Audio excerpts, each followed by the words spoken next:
Hi everyone, welcome to city by super guide. मेरा नाम है आकाश कुमार। जैसे कि आप लोग जानते हैं कि भाई एनटीए कभी भी सीयूटी यूजी 2025 की फॉर्म फिलिंग अनाउंस कर सकता है।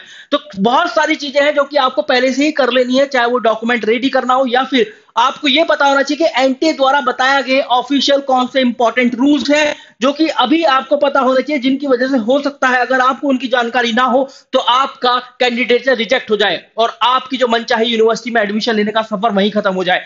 तो क्या ऐसे इंपॉर्टेंट रूल्स हैं, और वो सभी रूल्स जो है ऑफिशियल है। All those rules are release by the National Testing Agency, हमेशा से ही वो रिलीज करता है। तो चलिए जान लेते हैं क्या है ये ऑफिशियल अपडेट और कौन कौन से ऐसे रूल्स हैं जो कि आपको पता होने चाहिए। But before starting the video let me tell you, पता नहीं आप लोगों को कितने लोगों को पता है या नहीं पता है कि super guide bye top rankers की टीम ने आपके लिए सीयूटी एग्जाम के लिए free of cost resources release कर दिए हैं, जहां पर आपको फ्री क्लासेस मिलने वाली है और फ्री मॉक टेस्ट मिलेंगे। पोर्टल पर भी डाउनलोड करने के लिए भी फ्री पीडीएफ नोट्स आप डाउनलोड कर सकते हैं। मिनी मॉक और फुल लेंथ मॉक सब कुछ आपको मिलने वाला है। इंपॉर्टेंट ब्लॉग्स, इंपॉर्टेंट वीडियोस के लिंक, ये सारी एक्सेल शीट आपको डिस्क्रिप्शन फील्ड और पिन कमेंट में इसका लिंक मिल जाएगा। तो you can explore the free of cost resources provided by the super guides team. तो आप ये सारे जो है एक्सप्लोर भी कर सकते हैं अपने रिसोर्सेज।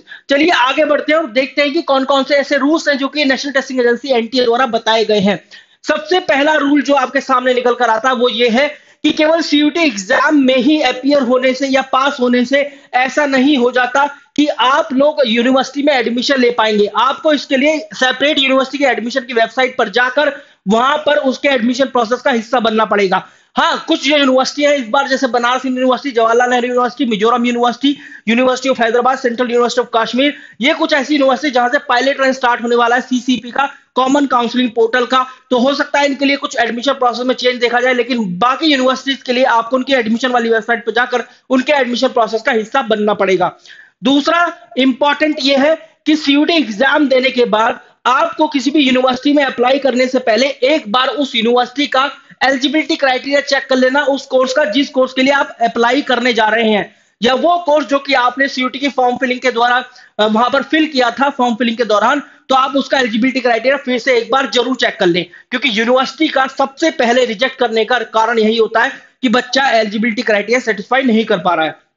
इसके बाद सीयूटी एग्जाम को ही सक्सेसफुली पास कर लेने से या फिर कंप्लीट करने से ऐसी गारंटी नहीं हो जाती कि आपका जो एक्सेप्टेंस है वो हो जाएगा यूनिवर्सिटी में।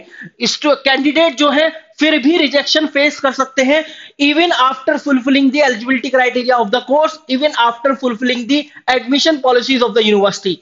ये आपको पता होना चाहिए, क्योंकि यहां पर क्या होता है कि कई बार आपके सीयूटी एग्जाम के अंदर सेम स्कोर आ जाता है और अगर एक सीट बच गई है, एक ही सीट के लिए दो दावेदार हैं, दोनों का सेम स्कोर हो गया, तो फिर क्लास 12th पर आ जाती है यूनिवर्सिटी, सीयूटी का स्कोर वहां पर अवॉइड कर दिया जाता है। तो ये आपसे एनटीए भी बोलता है कि आप एक बार यूनिवर्सिटीज की एडमिशन पॉलिसी में झांक कर देख लें कि भैया क्या वहां पर चेंजेस बताए गए हैं। सीयूटी का स्कोर सेम, तो फिर वहां पर best of 3, best of 4, best of 5 subject को कंसीडर किया जाएगा क्लास 12th के।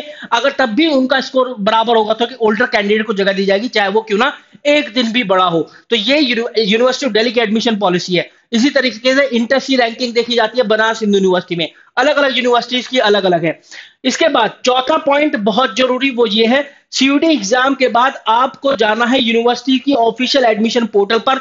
वहां पर जाकर सारी की सारी इंफॉर्मेशन बहुत ही थोरोली रिवाइज कर लेनी है, देख लेनी है और देख लेना है कि इसके एडमिशन प्रोसेस का कैसे हिस्सा बनना है, क्या क्या इसकी एडमिशन पॉलिसी है, इसकी रिजेक्शन पॉलिसी क्या है, वो इंपॉर्टेंट है जानना, और किस फेज के बाद कौन सा फेज आएगा, कौन से फेज में क्या करना है, ये सभी स्टूडेंट को पता होना चाहिए before going into the admission process of universities.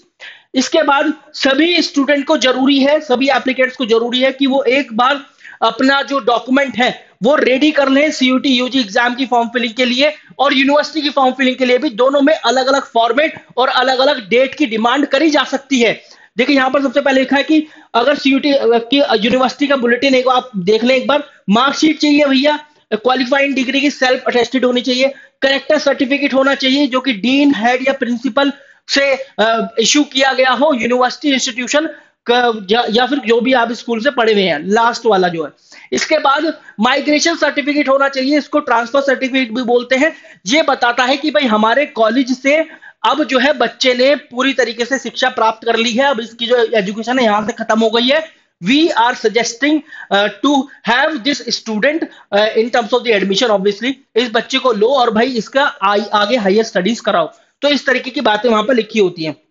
इसके बाद SC ST PWD EWS certificate होना चाहिए, कॉम्पिटेंट अथॉरिटी के द्वारा सेल्फ अटेस्टेड भी होना चाहिए। स्टूडेंट्स को लेकर आना है ये ओरिजिनल सर्टिफिकेट और डॉक्यूमेंट वेरिफिकेशन पर्पस के लिए, और during the CUT form filling आपको इनका स्कैन कॉपी डालना पड़ेगा सेल्फ अटेस्टेड करके। इसके बाद वो बच्चे जो कि 2025 में जाकर, देखो ये 6 पॉइंट बहुत इंपॉर्टेंट है, हालांकि नेशनल टेस्टिंग एजेंसी बोलती है लेकिन कई बार यूनिवर्सिटी में ऐसा नहीं देखा जाता। नेशनल टेस्टिंग एजेंसी की ये शर्त होती है, ये वो पहले ही बोल देती है, अगर कोई स्टूडेंट भूल जाता है CUT फॉर्म फिलिंग के दौरान किसी यूनिवर्सिटी या कोर्स को मेंशन करना, वो उसके बावजूद भी उस यूनिवर्सिटी या कोर्स के एडमिशन प्रोसेस का हिस्सा बन सकता है। लेकिन when it comes to some university, जैसे बनारस हिंदू यूनिवर्सिटी की तरफ आएंगे, जब आप वहां पर अप्लाई करेंगे उसके एडमिशन पोर्टल पर जाकर, तो वो बोल देती है कि आपने हमें मेंशन ही नहीं किया था CUT फॉर्म फिलिंग के दौरान, तो अब जो है आप फर्दर एडमिशन प्रोसेस का हिस्सा नहीं बन पाएंगे। तो मैं यहां पर ये बोलूंगा कि NTA की ये वाली बात ना मानकर आप ये बात जरूर माने कि भैया जितनी भी यूनिवर्सिटी या कोर्स के लिए आप एस्पायर कर रहे हैं, जो चाहे आपके बैकअप हो चाहे आपके ड्रीम हो, आप सबके सब मेंशन करते हैं CUT फॉर्म फिलिंग के दौरान।